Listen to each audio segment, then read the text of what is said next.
عقدة من لساني يفقهوا قولي ربي أوزعني أن أشكر نعمتك التي أنعمت علي وعلى والدي وأن أعمل صالحا ترضاه وأصلح لي في ذريتي إني تبت إليك وإني من المسلمين.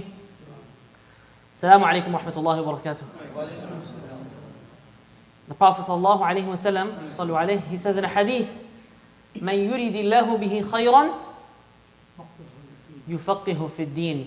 Whoever Allah subhanahu wa ta'ala wants goodness for, He grants them understanding of the religion.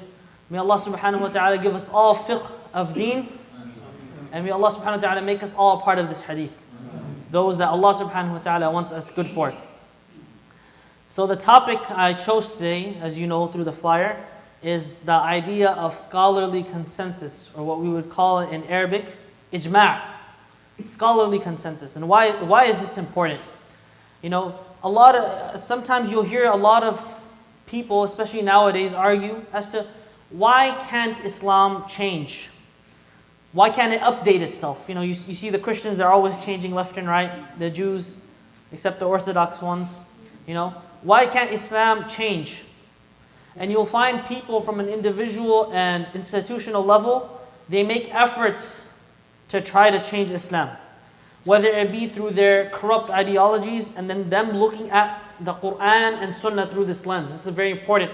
Sometimes you'll find someone who, because they already have something that they believe in, for example LGBT, they already believe in this and now they want to come and look at the Quran and Sunnah through this lens. And they'll say the ayat related to Lut alayhi salam are not talking about same-sex relationships, rather it's talking about akramakumullah, this is just ilm, okay? Ilm, there's no shyness. It's talking about gang rape. It's not talking about same-sex relationships. And why? Because they say, oh, the verses, there's some ambiguity in it, right? And so this is why ijma' and scholarly consensus is important. So it prevents this sort of thought. I have a question for you all. Where do we get halal and haram from? How do we know what's halal and what's haram? Name one source. Quran, what else? Sunnah, what else? Ijma'. That's what we're talking about. And qiyas, okay? Qiyas is basically comparing two things because they have the same meaning, same reasoning. Like for example, any type of intoxicant would be haram because it intoxicates, right? So the reason is because it intoxicates. And whatever they come up with nowadays, as long as it has that factor, it's not permissible. So Quran, Sunnah, and Ijma', this is the core of understanding a Sharia. Okay? To understand Islam, you have to have these three. Quran, Sunnah, and Ijma'. You understand Quran and Sunnah through the lens of not the batil ideologies that people have, but through the lens of Ijma'. So let's define what is Ijma'. Ijma' linguistically means to have a firm intention. فَأَجْمِعُوا أَمْرَكُمْ to have a firm resolve, right? To have a firm intention, or it can mean ittifaq, and that's what we're referring to here. Ittifaq meaning consensus. And from an Islamic perspective, ijma' it means, and remember this, the agreement of scholars in a particular time on an issue, providing that it does not contradict a prior consensus. So let's go through that, okay?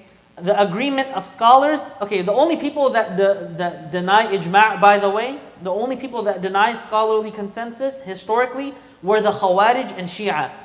Nobody from Ahlus Sunnah, not from the Hanafi, Maliki, Shafi'i madhab, any of those madhab, all of them, they all take this as a core, foundational thing that we need to understand Sharia. Not something that we just use, something we need, and without we will not be able to understand Islam properly. Okay, so the agreement of scholars, what does that take out? If it says the agreement of scholars, what does that take out? The layperson. Me and you, our opinions don't matter. You might be asking, Sheikh, yes, me too. You know, the agreement of scholars, actual scholars. I'm a student of knowledge. The agreement of scholars who have reached the level of knowledge where they have access to both Quran, Sunnah, all of the aqwal of Sahaba. They know what's nasikh, what's mansukh, they know what's khas, what's am, they know everything, and then they're able to derive those rulings in a particular time. Okay, it happens. For example, all of the scholars now agree upon a certain thing in a particular time on an issue. providing that it does not contradict a prior consensus. Now, if everyone came together today on something that is against the Sahaba, would it count? No, right? So that's also a condition, right? And so, like I said, by scholars, it takes out the lay person. And so this is also a point that it's agreement of scholars. So what is the lay person? What should he do? Listen and stay quiet. You should never speak on religious matters except with knowledge. When you speak without knowledge, is that a minor sin? It's a major sin. When you speak in the deen of Allah subhanahu wa ta'ala without knowledge, it's haram. From the major sins. From the major sins. If a person is to speak without knowledge, that is from the major sins. Now you can imagine someone who has a little bit of knowledge, but little bit of knowledge, that doesn't count you as from amongst the scholars. If someone opens the Quran for you and tells you, hey, break this sentence down for me, the i'rab, and I say, I don't claim I'm a scholar, I'm a student of knowledge. You ask them, break this sentence down, the Arabic, they can't do it. They don't know ahadith. They haven't studied fiqh from a madhab. They haven't studied usul al-fiqh. They don't know hadith. They don't know tafsir. This person should also stay quiet. It's not just a person who has no knowledge, but even a person who has its and bits here, you know. Their statement is not taken when it comes to going against scholarly consensus. This is very important. Because you might have people here and there, the deviants, for example, one person here, one person there, especially nowadays, where they say, oh no, Islam says this is permissible. Islam says this is permissible. We don't look towards them. They're not scholars. Their opinion does not qualify and when it comes to ijma' and not holding ijma'. You see? Them disagreeing with the scholarly body means nothing because their statement is not even taken. That's why it says agreement of scholars. Okay? You remember last week, was it? Yeah, the week before last week where we discussed the hujjiyah of sunnah, the proof of sunnah, right? So we all agree that there is Quran and then you find people doubting in the sunnah. So 2 weeks ago, we discussed all of the proofs as to why we should follow sunnah. I think it's very clear. Similarly, there is also a group that does inkar and says we don't believe in ijma'. Why should we follow them? You know, those people, they're men. Abu Hanifa, he's a man. Imam Malik, he's a man. Imam Shafi'i, he's a man. Why should we follow them? Sahaba, they were men. That's what they say, right? And so, isn't Quran and Sunnah enough? It's not.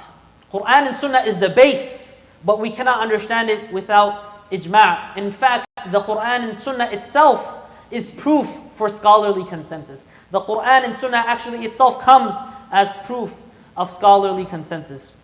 Now, why do we need ijma'? Why is this so important?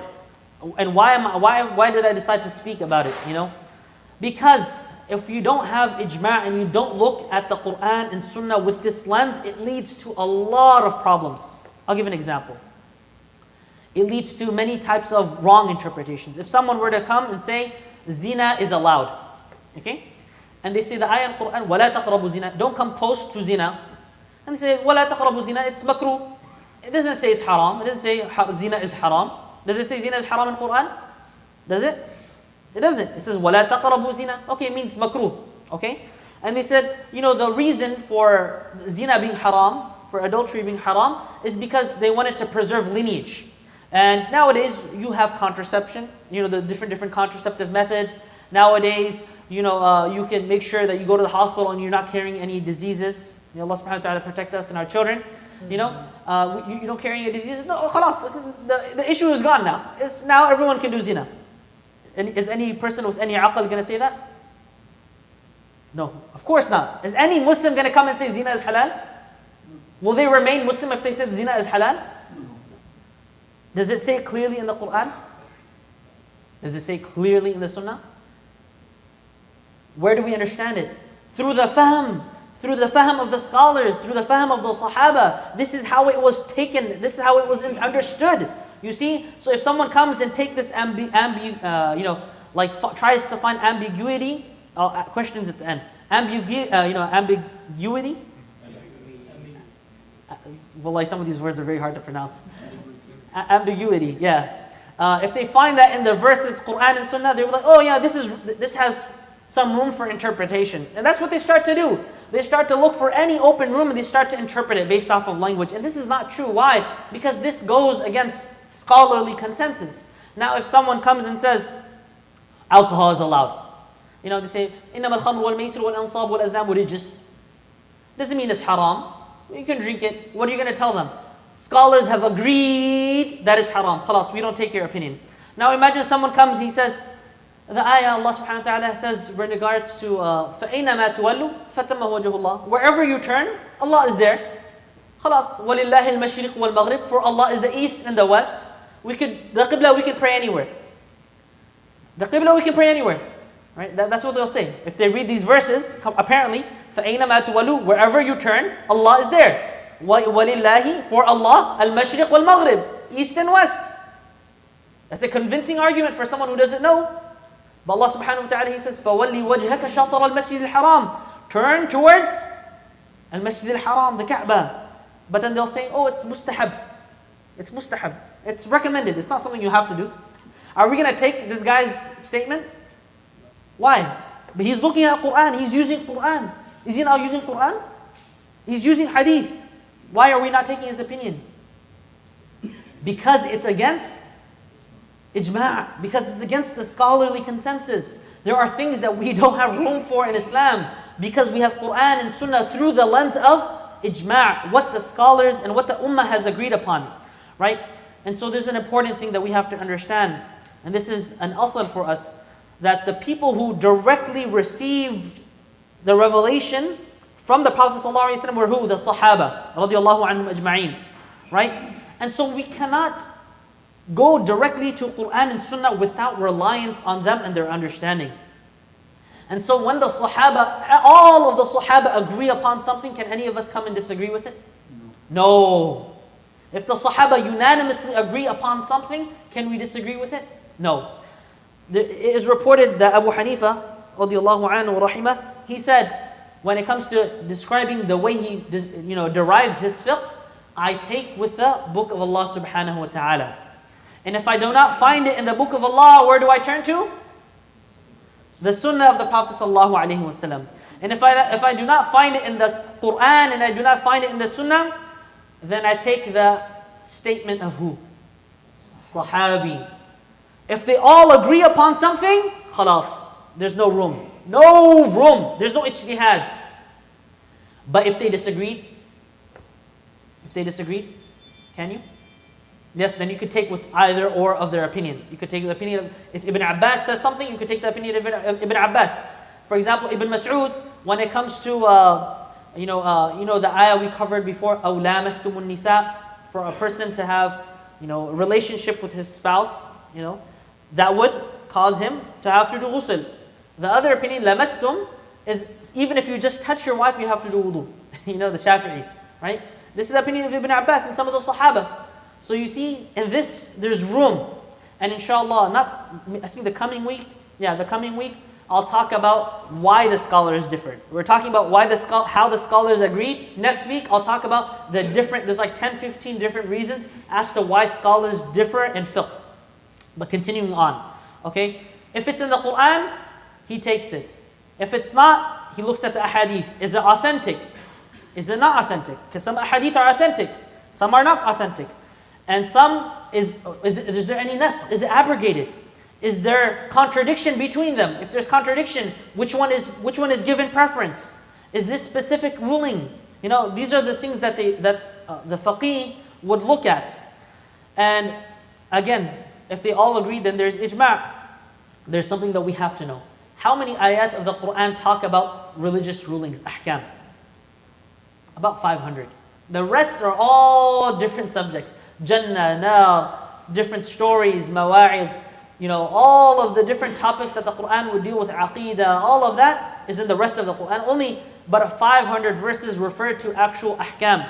And when it comes to sahih ahadith, Abdullah ibn Mubarak, he mentions that there's about 1,000. Just 1,000 sahih hadith when it comes to it, and the rest will be hasan, da'if, hasan li ghayrihi, and all of the different rankings. But when we go to a book like Musannaf ibn Abi Shayba, you'll find that there is 27,000 fatawa of the Sahaba. 27,000 fatawa of Sahaba. Now you tell me what takes the bulk of fiqh. What takes the bulk of fiqh? The fatawa and the aqwal of the Sahaba, because they derived it and they were the ones that received the Quran and Sunnah, and they knew how to apply it and to understand it. Okay? And so a person who is a scholar, he goes through the Quran, he understands it. He goes through the Sunnah, he understands it. And he goes through all of the aqwal of Sahaba and he understands it. Then he's able to extract those rulings. We discussed ijma'. You understand what ijma' is. Now let's discuss the proofs. Why is ijma' something that we take in this religion? Allah subhanahu wa ta'ala, He says, وَمَنْ يُشَاقِقِ الرَّسُولَ مِنْ بَعْدِ مَا تَبَيَّنَ لَهُ الْهُدَى وَيَتَّبِعْ غَيْرَ سَبِيلِ الْمُؤْمِنِينَ نُوَلِّهِ مَا تَوَلَّى وَنُصْلِهِ جَهَنَّمْ وَسَاءَتْ مَصِيرًا. Allah subhanahu wa ta'ala, He makes a strong promise. He says, whoever breaks away from Rasulullah after the right path has become clear to him and follows what is not the way of the believers, we shall let him have what he chooses, and it will lead him where? Jahannam. نُوَلِّهِ مَا تَوَلَّى وَنُصْلِهِ جَهَنَّمْ. Clear ayah from the Quran. So Allah subhanahu wa ta'ala, He says, whoever breaks away from the Messenger of Allah and the path of the believers in religious matters, leaving sunnah and leaving ijma', his abode is Jahannam. So we have to understand as the believers have understood it, and the believers referring to who? The Sahaba, of course, right? And so this is why, the people of innovation, usually the people that deviate, for example, those that claim things that are permissible in Islam when they're clearly not, right? The thing that they fear most is not Quran and Sunnah. They'll say, we agree with you on Quran and Sunnah. When it comes to the issue of scholarly consensus, when it comes to following a madhab, when it comes to this stuff, they find lots of issue in it. Why? Because they have no room out. Because they have no way out. When it comes to finding ambiguity in the nusus, in Quran and Sunnah, they can be like, oh, there's leg room. But as soon as it comes to the opinion of scholars and it comes to the opinion of Sahaba, they have nothing to say. Right? And so that's why it's important we follow the way of the believers. We follow the way of the Sahaba and the way of those that took it from them after. The next ayah. كُنْتُمْ خَيْرَ أُمَّةٍ أُخْرِجَتْ لِلنَّاسِ. Everyone knows this ayah. تَأْمُرُونَ بِالْمَعْرُوفِ وَتَنْهَوْنَ عَنِ الْمُنْكَرِ. Where's the proof here? This ummah is the best ummah. Why? Because of how Allah subhanahu wa ta'ala described them. He described them as those who command good and forbid evil. Meaning that this ummah, they will never see a munkar, an evil, except that they forbid it. This ummah can never agree upon something that is munkar. If there is something that is munkar, somebody will speak up. There is no way that all of the scholars, all of the ummah will stay silent on an issue. Because this ummah was described as an ummah that forbids evil. Allah subhanahu wa ta'ala also says, يَا أَيُّهَا الَّذِينَ آمَنُوا أَطِيعُوا اللَّهَ وَأَطِيعُوا الرَّسُولَ وَأُولِي الْأَمْرِ مِنْكُمْ فَإِن تَنَازَعْتُمْ فِي شَيْءٍ فَرُدُّوهُ إِلَى اللَّهِ وَالرَّسُولِ. O you who believe, obey Allah and His Messenger, obey those that are in authority among you, meaning the rulers. Some scholars, they understand it as even the scholars. If you are in dispute over any matter, refer to who? فَإِن تَنَازَعْتُمْ فِي شَيْءٍ فَرُدُّوهُ إِلَى اللَّهِ وَالرَّسُولِ. If you dispute, then you go to Quran and Sunnah. Now if you don't dispute, there is no munaza'ah, and there is agreement, complete unanimous agreement, then you have to abide by it. This is the opposite understanding, mafhum mukhalafa, from this ayah. Allah subhanahu wa ta'ala also says, alluding in many different verses, وَاتَّبِعْ سَبِيلَ مَنْ أَنَابَ إِلَيْهِ. Follow the path of the one who turns towards me. Follow the path of the believers. He didn't say follow the path of Quran and Sunnah. He said follow the path of the one who turns towards me. Why is this important? Because through the lens of the Sahaba is how we understand Quran and Sunnah. فَإِنْ آمَنُوا بِمِثْلِ مَا آمَنْتُمْ بِهِ فَقَدْ اهْتَدَوْا. If they believed as you have believed, O Sahaba, then they have been guided. Meaning if they believe not like the Sahaba have believed and have done, then they have not been guided. You see? Allah subhanahu wa ta'ala, He also said, قِيلَ لَهُمْ آمِنُوا كَمَا آمَنَ النَّاسِ. In Surah Al-Baqarah, it was said to them, آمِنُوا, have iman, كَمَا آمَنَ النَّاسِ, like the rest of the Sahaba have iman. And He said, should we believe like the Sufaha believe? إِذَا قِيلَ لَهُمْ آمِنُوا كَمَا آمَنَ النَّاسِ قَالُوا أَنُؤْمِنُوا كَمَا آمَنَ السُّفَهَاءُ. Again, Allah subhanahu wa ta'ala is telling us to believe as the Sahaba believed. And we also say, all the time in Salah, صِرَاطَ الَّذِينَ أنعمت عليهم. Who is this path? Who is the path of who?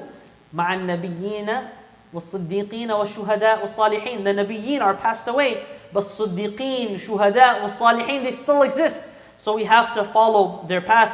وَاعْتَصِمُوا بِحَبَلِ اللَّهِ جَمِيعًا. Hold on to the rope of Allah subhanahu wa ta'ala. وَلَا تَفَرَّقُوا, and do not divide. Okay, do not cause division. And going against ijma' is that division that's referring to. Okay? Allah subhanahu wa ta'ala also says, وَمَا كَانَ اللَّهُ لِيُضِلَّ قَوْمًا بَعْدَ إِذْ هَدَاهُمْ. Allah subhanahu wa ta'ala will never misguide a people after they have been guided. Meaning if scholarly consensus happens, there's no misguidance after it, because that is the guidance that had happened. Now from the sunnah, and it will be quick. The Prophet ﷺ, he says, لا تجتمع أمتي على ضلالة. The ummah cannot come together on guidance. The ummah will never be united on misguidance. There is no way the ummah will be ever united on misguidance. The Prophet ﷺ, he says, لا تزال طائفة من أمتي ظاهرين على الحق حتى تقوم الساعة. The Prophet ﷺ, he said, there will always remain a group from my ummah that will be steadfast on the truth until the day of judgment.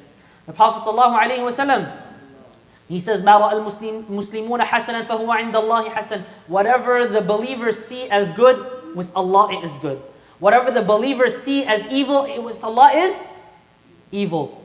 The Prophet ﷺ, he says, مَنْ شَذَّ شَذَّ فِي النَّارِ. Whoever deviates and goes to himself and has his own opinions outside of the jama'ah, مَنْ شَذَّ شَذَّ فِي النَّارِ. That will lead him to the hellfire. The Prophet ﷺ, he says, عَلَيْكُمْ بِالسَّوَادِ الْأَعْظَمِ. Hold on to the largest mass. He says, يَدُ اللَّهِ عَلَى الْجَمَاعَةِ. Sallallahu alayhi wa sallam, he says, the hand of Allah, the aid of Allah is with the group, the jama'ah. The Prophet sallallahu alayhi wa sallam, he also makes a comparison. إِنَّ الشَّيْطَانَ ذِئْبُ الْإِنسَانِ كَذِئْبِ الْغَنَمِ يَأْخُذُ الشَّاذَّ وَالْقَاصِيَ وَالنَّاحِيَ وَإِيَّاكُمْ وَالشِّعَابِ وَعَلَيْكُمْ بِالْجَمَاعَةِ. The Prophet sallallahu alayhi wa sallam, he says, Shaitan is the wolf for the human being. He's like a wolf for the human being. Just like, the wolf, when it comes to a flock of sheep, he's not going to go for the big herd. He's going to go for the lonely sheep that's away in the corner, that's behind the herd. By itself, he goes and aims for that. Similarly, Shaitan, he goes and grabs the person that is by himself away from the jama'ah. And so the Prophet ﷺ, he says, hold on to the jama'ah. Alaykum bil jama'ah. The Prophet ﷺ, he says, من خرج من الجماعة قيد شبر فقد خلع ربقة الإسلام من عنقه.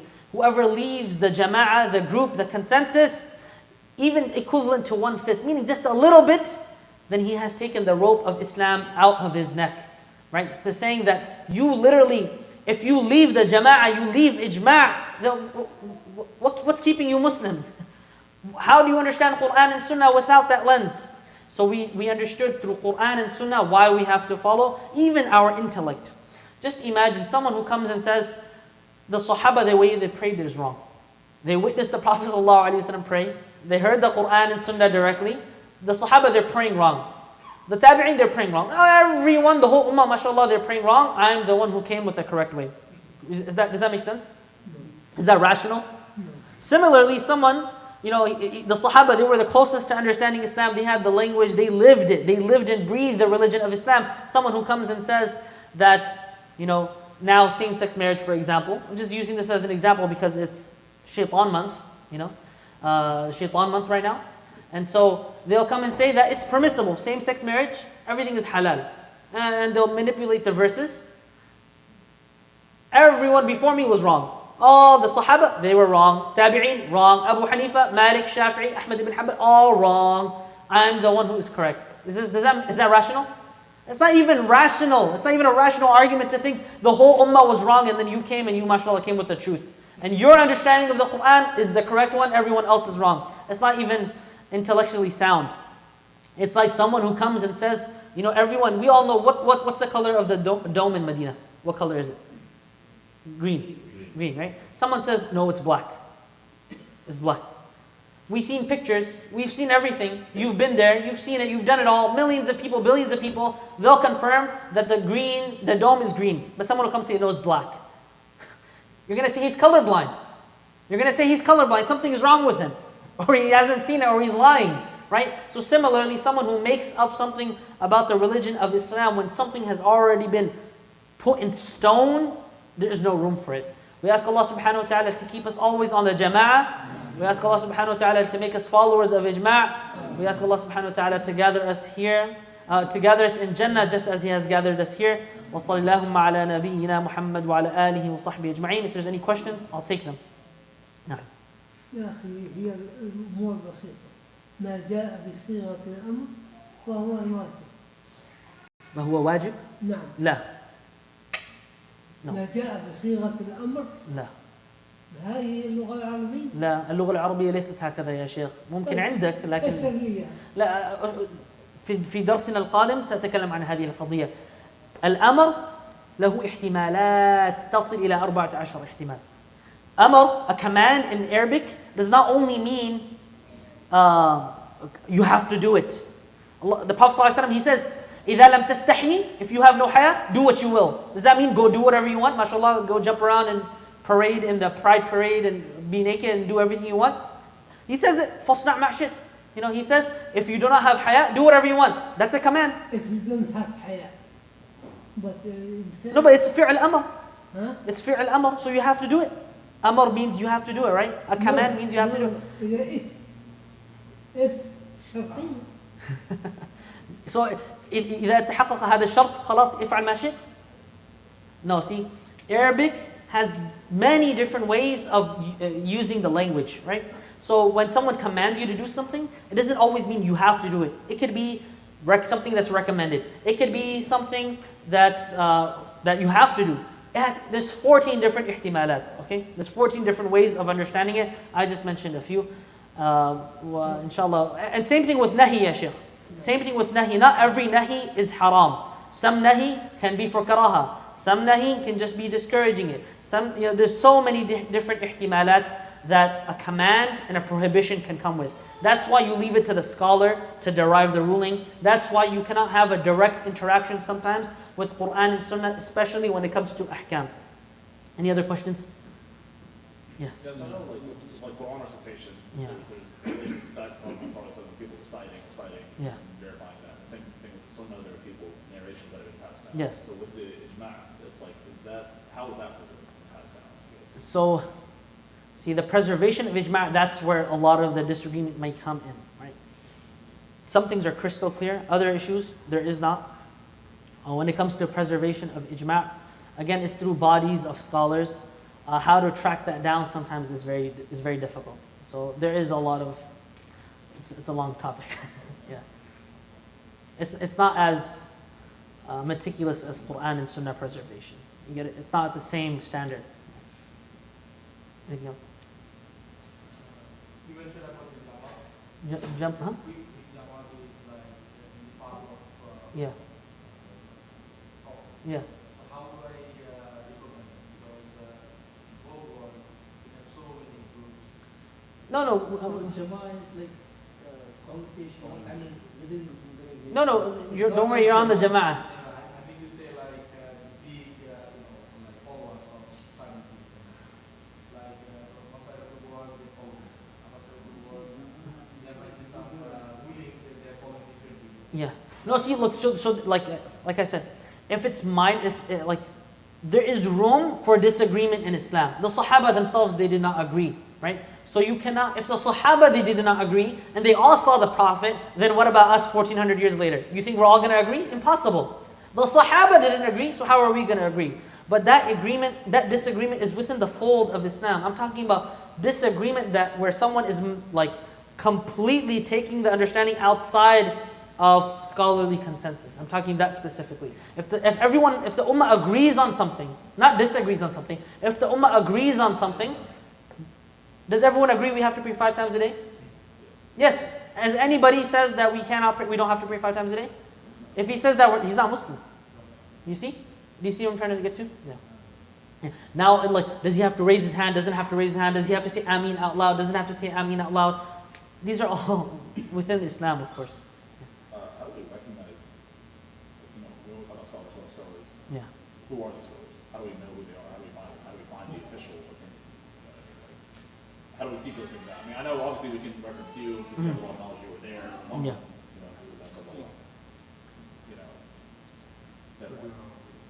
Yeah. Yeah. Not just like, yeah, no. When people do their own research, they go down these rabbit holes. Yeah. Go on these websites. So look, there's many ways to recognize, okay? The Prophet he says, فَانْظُرْ عَمَّنْ تَأْخُذْ دِينَكَ, right? Know who you're taking your religion from, right? And so similarly, just as you would ask for any other field, your credentials, you would ask the person their credentials, who is supporting you, You know, for example, if someone graduates as a doctor, you know that they're coming from this body of, you know, this, huh? Not physiology, you know what I mean, like this body of doctors, and they say they're the ones that approved him. Similarly, huh? Medical board. Medical board, thank you, right? And so similarly, a scholar should be judged in the same light, in same fashion. Who are your teachers? Who are your teachers' teachers? Is that sanad connected to the Prophet ﷺ? Do other scholars also, you know, do they have connection with other scholars, right? Sometimes you'll find someone who is very loud, they have a loud voice, but you'll find no scholars aiding what they're saying. If you see a lot of hands eating from the same plate, you can usually rely on that plate, right? You see what I'm trying to get to, right? So that's one way you could verify. Yeah. Is you look, do other scholars take from him? Do other scholars also, do they acknowledge the fact that he is able to speak about the religion of Islam?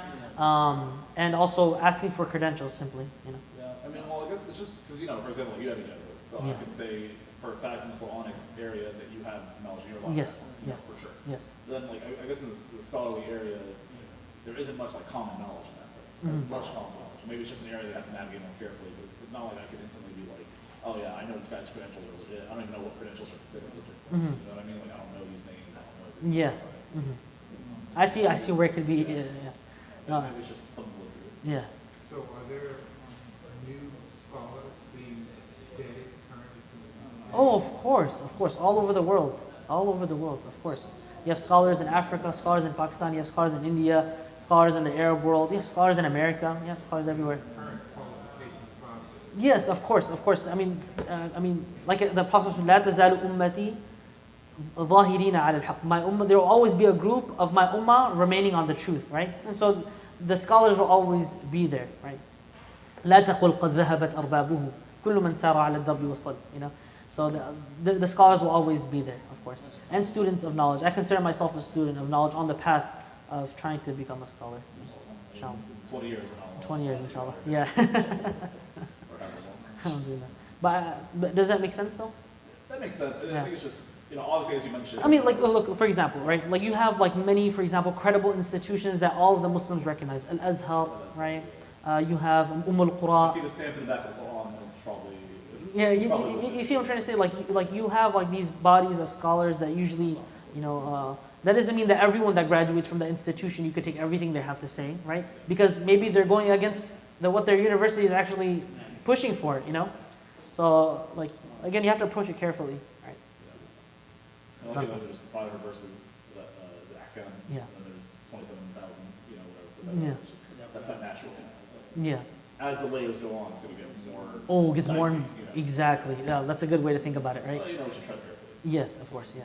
Then it's also our job to find out who I'm going to. Like at least I have to Yes. walk this extra mile to Yes. find out who am I asking. Yeah, you have to take, the responsibility upon you is, do you trust this person to take on the affairs of your religion? Can you go on the day of judgment and be like, yeah, Allah, He's the one who told me this. Do you feel safe enough to say that? You know, and again, there's bodies of scholars in America too. For example, you have like councils of fiqh, right? That's like, I don't know if you saw the Navigating Differences article, right? You saw that? I signed my name on there as well. Oh, really? Yeah, there's like 200 scholars that signed it. That's something that you can rely on, for example, right? So there's bodies of scholars in America that exist. The Fiqh Council of North America, Sheikh Osama is in there. There's AMJA, American Muslim Jurist Association. I'm not affiliated with them because I'm just a student, but at the end of the day, I do go to their conferences all the time, right? And if I wanted to do something with them, I could. So like Sheikh Osama does have that credential? Yeah, no, I mean, he's active in the Fiqh Council of North America. Yeah, he is. So is there a collection of texts, something like Sahih Bukhari, Yeah. of like what, of scholars, like a collection of texts that the scholars have kind of put together on issues that. Yeah, there is. I mean, like, it's not as like perfect as Sahih al-Bukhari, but there are books out there that do exist that talk about basically all of the things that the scholars have agreed upon. Like every issue, they do mention it. It's like Mawsu'a fi ijma'. Yeah, it's like an encyclopedic work as to like all of the things that everyone has agreed upon. But there are very few. Like, for example, everyone agrees that Dhuhr, like you already know them. Like everyone agrees that Dhuhr is 4, right? You get what I'm trying to say? Like 4 rak'ah. Everyone agrees that Isha is 4 rak'ah, right? like things like that. Like these basic things, like you won't even need to like approach this book because you already have it embedded in you. Like nobody's ever going to come and convince you that Maghrib is 4 rak'ah. Nobody's ever going to come and convince you that the first 2 are quiet and the third one is out loud. They can't, because you've lived Islam, you know it, you know. It comes to not only that it's collective scholars. Yeah, collective, yeah. Similar to Amja, yeah. I mean, there's so many bodies out there like that. Yeah. Barakallahu feekum, inshallah. Assalamu alaikum. Yeah, comes up.